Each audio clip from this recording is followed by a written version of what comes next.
Hello, everyone, and welcome to the Ag Innovation News Podcast, presented by the Agricultural Utilization Research Institute of Minnesota. I'm Dan Scogan, your host for the Ag Innovation News Podcast. Guests on this podcast will shed light on innovations in value-added agriculture, highlight important voices and work that's being done throughout the Minnesota ag sector, and help to educate the public about resources and organizations that support Minnesota agriculture. Today, we welcome to the Ag Innovation News Podcast Lucas Sjostrom. Lucas and his wife Alise own and operate the Redhead Creamery on the family dairy farm near Bruton, Minnesota. There, they turn out award-winning cheeses and distilled spirits. Lucas is also the executive director of the Minnesota Milk Producers Association. Lucas, welcome to the podcast. Thanks, Dan. Thanks so much for having me. Now, most of our conversation today is going to be around the idea, the development, and the expansion of the Redhead Creamery near Bruton. But you also serve, as I mentioned, as the executive director of the Minnesota Milk Producers Association. So maybe we'll just start with a little bit about that organization and your role there. We work hard to represent all the dairy farmers in Minnesota. It's a voluntary membership organization, so we've compared notes with other livestock and crop and other farm trade groups. And we're on par. About a third of the people in the state who milk cows voluntarily join us, but I would argue it's probably the more progressive third, and so we represent well over half of the cows and half of the milk in the state. And again, we do work hard to try to represent all farmers. Our membership is representative of all farmers, even if some of them choose not to pay dues for us to continue our good work. So I represent them at the state capitol. We also have a lobbyist. We do engaging and educational events, and then provide membership benefits back to our membership, your usual membership organization, you might call it. So let's turn the page and talk about the Redhead Creamery. I've had an opportunity to be down there a couple of times. I've had a sample of their cheese. Give me a little bit of their history and how it came to be. Our partnership, if you will, has started with my wife and her parents, Jerry and Linda Jennison, and all four of us worked together on the farm was the initial plan, and we'd spend a little time doing cheese. And as the process has unfolded here, it's looking like more and more of the opposite. It's an emphasis on cheese, an emphasis on agritourism, and farming won't take less of a role per se, but I think as far as the future of the business and where we see the commodity market going, we just see our value add, our advantage going forward is in everything that takes a commodity milk product and turns it into something of higher value. So that's where we focus our time. In 2008, Elise graduated college, and in 2009, I did, and we had this idea in the back of our head that maybe in the next 100 years, we would start some sort of agritourism enterprise. And thanks to good counsel from our farm business manager through Minnesota State program, thanks to Jerry and Linda's willingness and openness to us including ourselves in the farm in this way. And really, I think in a large part, thanks to Minnesota having fantastic resources, we're in a position now that we're amazingly celebrating our 10-year anniversary here in 2024. And so we continue to milk cows. We milk 200 cows, but in the past 6 months, we've added robotics, robotic milking equipment, robotic manure collectors, and robotic feed pusher that has really allowed us to use our labor elsewhere. And in this labor environment, that is something we're very thankful for. And then with that, in 2014, we started up Redhead Creamery. We turned to AURI, I remember, for some of our first test batches down at the University of Minnesota St. Paul campus pilot dairy. And the other people we really need to thank, in addition to our lender and many equipment suppliers, is our creamery, our commodity creamery, Bongards, or Bongards Premium Cheese. You may be familiar with them. They're in Bongards, Minnesota, and Perham, Minnesota. Not every creamery, not every processor, not every co-op allows farmers to divert some of their milk. And when we asked the question, it was actually quite the opposite with them. Great, you guys do a great job. That makes us look good. And we've been able to tell each other stories. So without their support, they literally rerouted our truck that day. That AURI helped cost share our experiment. And we were able to make our first batch at the St. Paul campus. And like I said, I've been building our cheese company ever since 2014. So did you originally just think you were going back to the dairy farm? I still don't know what to think about myself, Dan. When we talked about this, as you can imagine, any value-added endeavor is risky inherently. And so, again, I need to say that, and I've said to many dairy farmers, and I'll keep saying, as far as I can see, Minnesota has the best resources available in partnership with USDA, in partnership with AURI, but the state of Minnesota has good resources available to start a business like we did. And so as we did that, they helped cover some of the planning and construction costs, which is huge, that initial money off the ground. The initial plan was, well, Alise will milk cows in the morning, and she'll spend a few hours making and selling cheese, and we'll call it good. That's how we'll make our living. And for me, Lucas, my intention, because I loved my work at the time and I continue to, was to work off the farm. And so that was kind of how we started. Well, Lucas, in my opening statement, I said that you were award winning. You're making good cheese. Making good cheese is an art. Which one of you, Alise or yourself, had that education or that background and that you knew how to proceed with a cheese making operation? That's certainly my wife. What happened was she started in probably about 2004 down this path. She went to the National 4-H Dairy Conference, which national in the dairy world gives you a trip all the way 6 hours east to Madison, Wisconsin, and saw her first farmstead cheese plant. And she had thought about cheese and had nicknamed herself Cheese Alise by then. But there she really saw it on a farm, someone making cheese at Crave Brothers Farmstead Cheese just east of Madison, Wisconsin.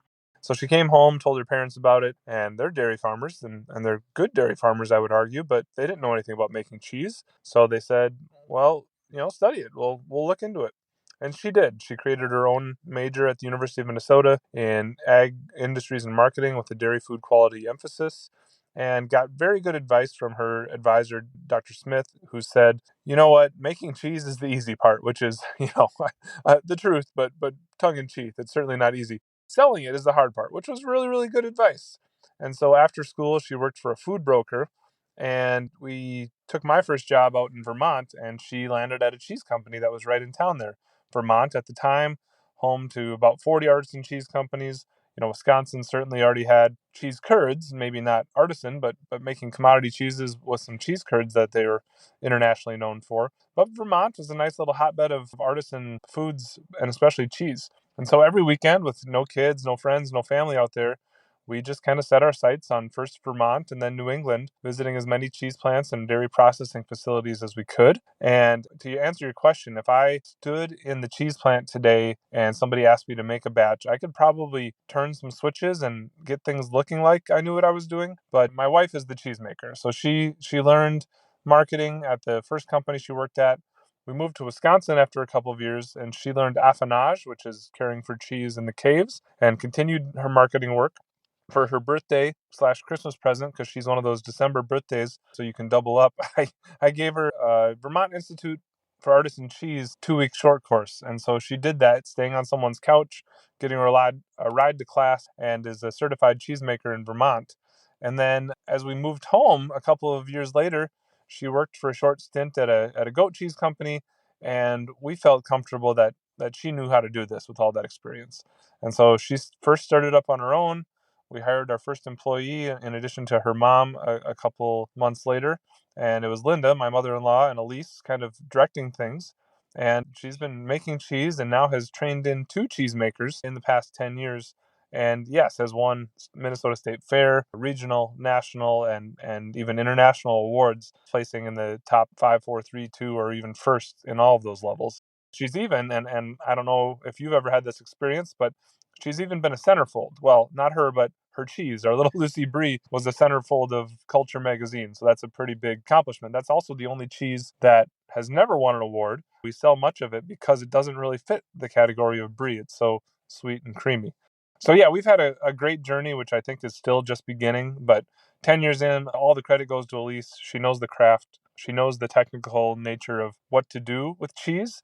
And like any commodity or agricultural product, there's the book. And then after you get into it, you throw out the rule book and say, oh, well, in our situation, we need to do this differently because of the circumstances on our farm. So she's the one who knows that and directs a team of about 13 people right now who help us make, age, and sell cheese. So, what makes a good cheese, Lucas? Or maybe the question is, what makes a good cheese great so that you get to that point where you're winning awards? It's all about taste for the category we're in. In the commodity cheese level, you are trying to fit yourself toward a standard. You're trying to, if you want to be a block of cheddar, you are trying to fit the standard of a block of cheddar. We are somewhat in that direction. We have to fit the type, but we also need to fit the taste of our customers. And sometimes it's not even clear what our customers want. Or in other words, you can create a new cheese that might be better than something they've ever had before. So I think taste is very subjective, and that's a wonderful thing. And that's what gives us room on menus and in grocery stores to break in with a new product, because no offense to some of the big cheese companies around the world, but they need to be extremely consistent making the same product every time. And you don't get a lot of taste variation when you're trying to be extremely consistent and follow the same recipe and using very large equipment to do it. But at our scale, we can have experiments, whether accidental or on purpose. And sometimes those experiments turn into really, really wonderful tasting cheeses. So, how many different cheeses are you making now? We have about 5 primary cheeses. We make a lot of cheddars. That's kind of one category in and of itself. But our main 5 cheeses would be our 2 cheddars, our Margie and our Linda. One's American style, one's English style. So that's kind of sweeter and more moist versus drier and a little more, you might say, sharp, but really tangy. Good red wine cheese, the English style. Our Little Lucy Brie I mentioned already is our number one seller.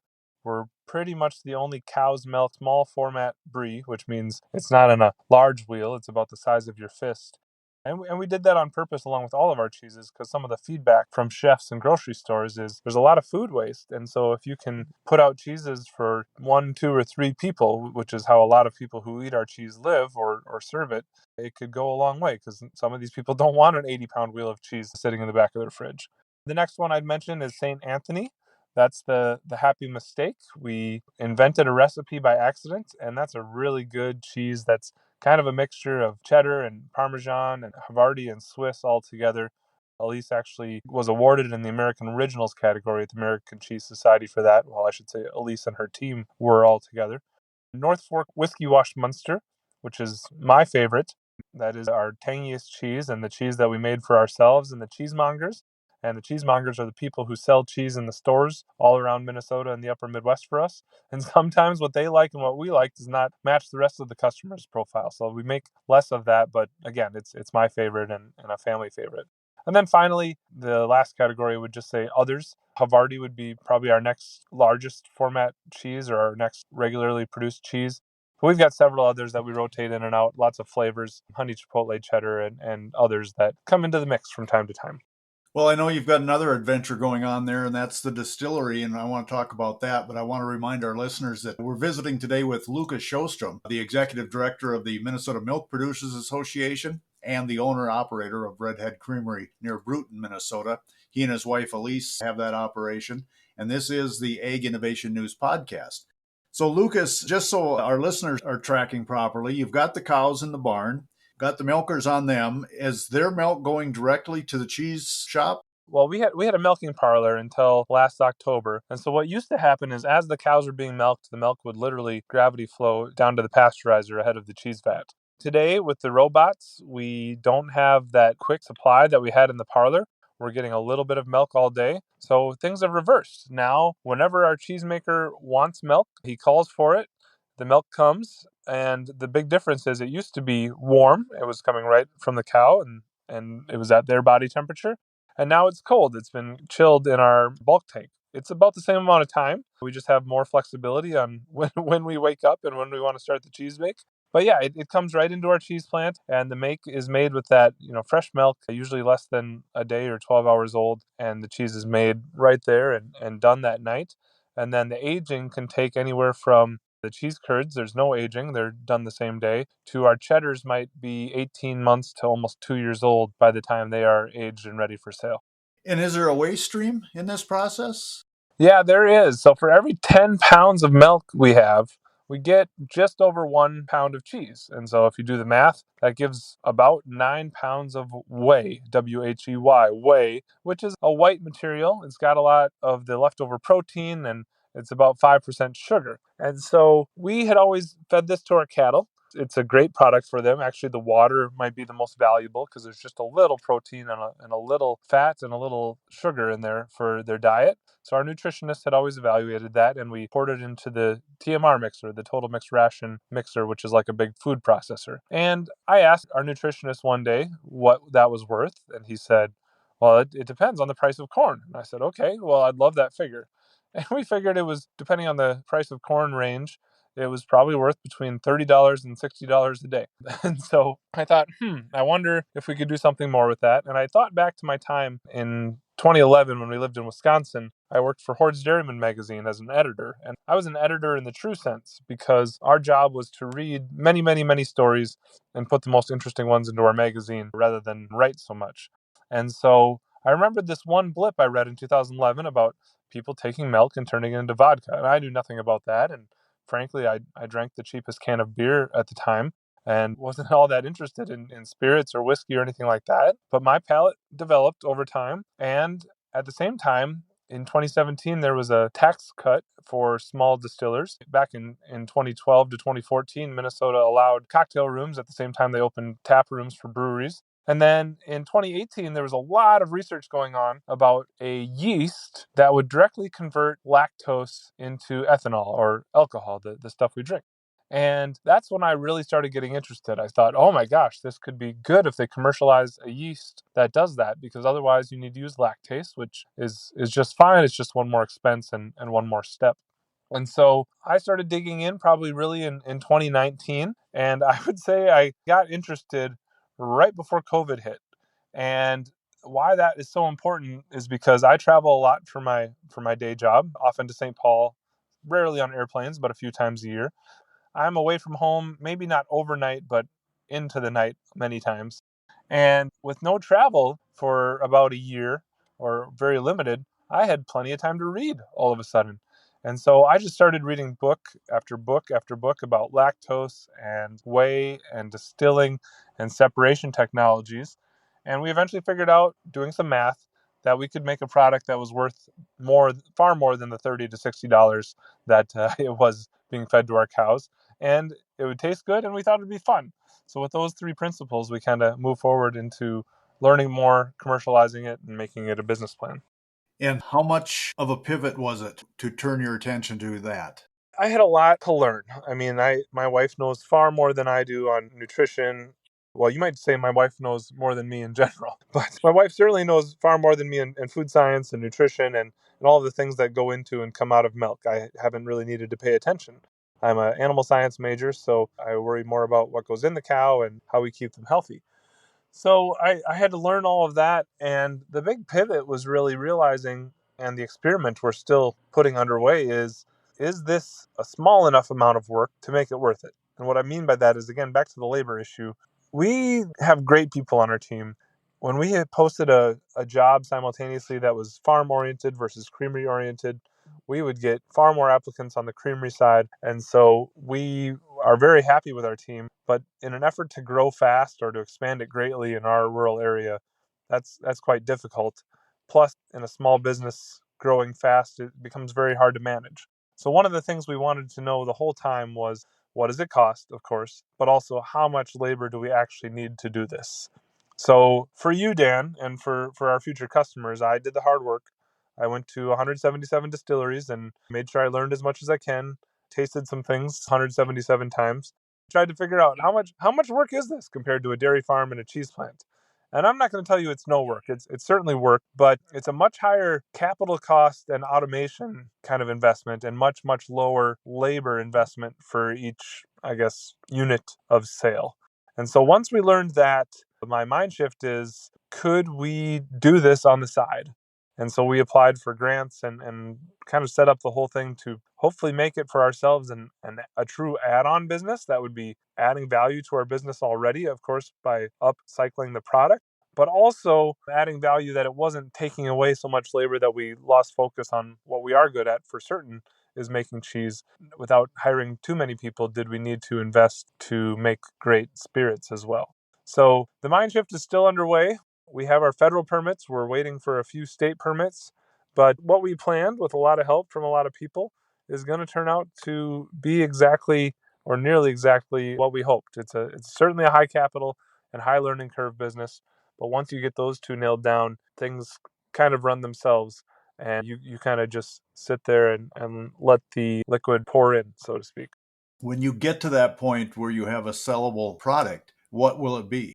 This is one of the most regulated products in the world, obviously for good reason. And there are only 3 products that you can make that are straight with no ingredients added in America. And those 3 products are whiskey, that's anything that's from a grain, rum, that's anything derived from sugarcane or from sugarcane molasses, and brandy, and that's anything from a fruit. So if you have fermented those 3 types of products and distilled them and they touch wood, they all of a sudden turn into whiskey or rum or brandy. And there are very many other products that have sugar in them that do not have a defined category. Potatoes would be one, sugar beets would be another, and milk, of course, in our case, as well as honey and fruits and vegetables. You could keep going down the line. So our product is called Araga. It would be similar, if we're going to use the grain illustration, it would be similar to a white whiskey. Araga is a fresh distilled product. And then like whiskey or those other products, we could put it into a barrel and give it some color and some age.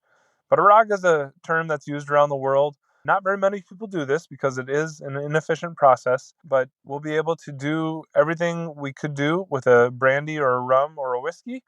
We just think it'll taste a lot better. Plus, it's from our cows. So, yeah, we have some pride, but we're pretty excited about this Araga that we're putting out. And we can also, like all those other products, we can make gin, we can make aquavit, we can make some cordials or liqueurs, and anything in the whole world can be made into vodka also. But we're purposefully not going that far. That's a pure product, and we would take all the creaminess out. So we're not planning to make a vodka, even though we could, due to the time and energy and lack of taste, frankly, that would take out of our product. But we may utilize some vodka from one of our corn ethanol plants in the state. And were you able to keep it all on site? Everything's still at the farm? Yeah, we actually just added on in a kind of doubling way to our current building. So our building was 50 by 40. It's now 150 by 40, and everything just flows right there. To be clear, we did not really invent anything. We stole, used, copied technology that's at our current cheese plants. And they typically want the protein for the main product and kind of the sugar as a second backup product. And we're just doing the opposite. We're kind of sending things through the other way. We're taking the protein, taking that out. Don't worry, we didn't forget about the cows. They're still going to get fed a 23% protein water product, and then the rest of it is sugar. And so from the milk, from the whey, we have 5% sugar coming in.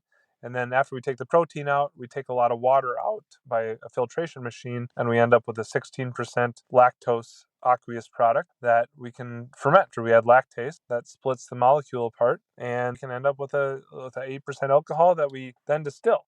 So having that all under one roof is really nice. We can also, unlike the cheese plant, this is not a full FDA facility, so we can walk people through it and give full tours that show everything from beginning to end. So for all those reasons, yes, we're excited to be under one roof. Product flow is really nice for us to be under one roof, and the people flow will be really nice to keep them seeing basically the whole farm in just 150 feet. And how about the hours at the creamery or at your store? When are you open to the public, and do we need reservations, or what do you prefer?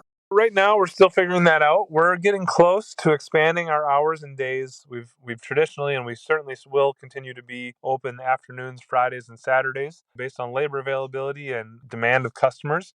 We're planning to add a probably day and hours on each side of that.